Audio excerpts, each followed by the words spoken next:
Bruce Sweyd was many things. He was a son, he was a brother, a husband, a father, a grandfather.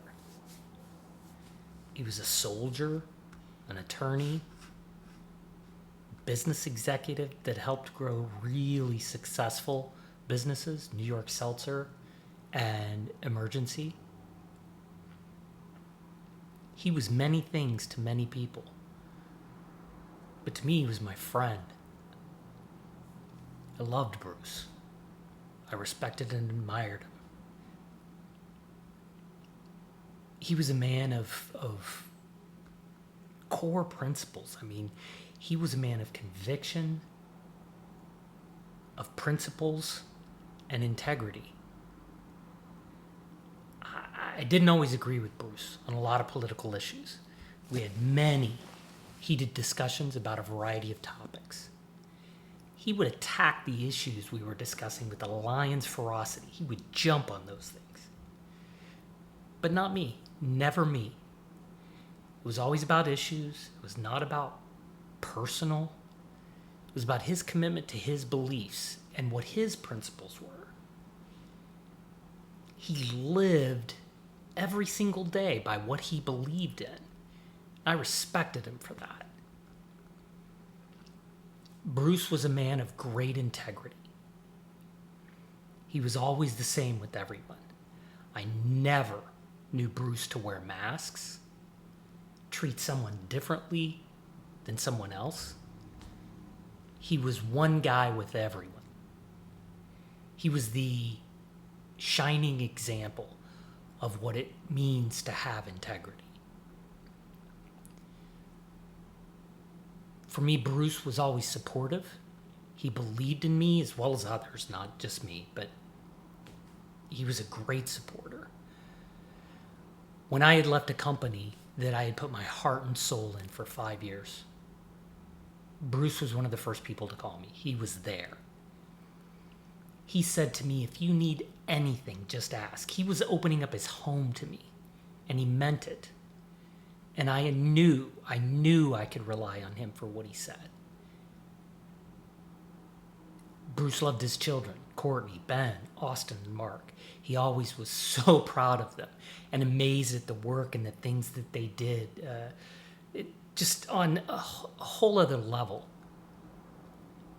You could hear the excitement in his voice when he spoke of them. Bruce, he always loved to tell stories. And he had a great laugh. The dude was always also cold. He was always cold. But, he would wear coats. It was 90 degrees outside and he was always cold. But Bruce loved to tell stories, and I wish I could remember more of them. I remember him telling me about taking guitar lessons as a kid from Ernie Ball. He lived most of his life in California. I don't think he lived outside of the state until later in his life, but he was always telling great stories about his experiences here in California. And he would tell great stories about his time at New York Seltzer Water and the circus and just the chaos that ensued there. Bruce, he loved to smoke. He was always smoking. And I used to tell him, you should get active. You should exercise. Go for a jog. And I remember he said to me, you and my friend, I can't remember the other person's name that he was talking about. He said, you're both runners. And you both always complain about your joints, your muscles are sore, your knees hurt. And me, I get up with no problem. My knees don't hurt. I got no problems. And then, with a big smile.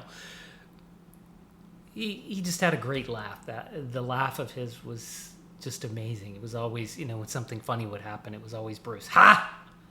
And I loved that about him. He just had just kind of a joy in everything that he was and everything that he did. Bruce and Angela joined a church group that Sandy and I had.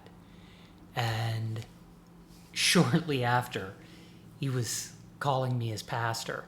And I was like, hey, don't look to me for your spiritual guidance. I'll do the best I can. I'll impart to you any wisdom that I have after having read the book, but don't look to me for that.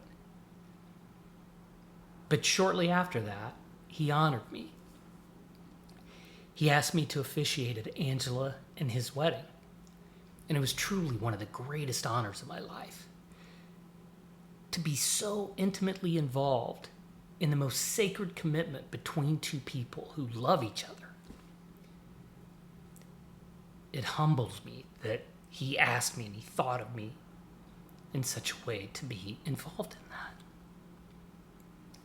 It was truly, truly one of the greatest things in my life. Bruce was a great man.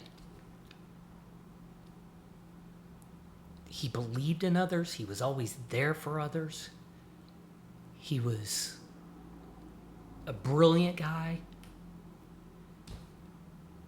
And I will miss him.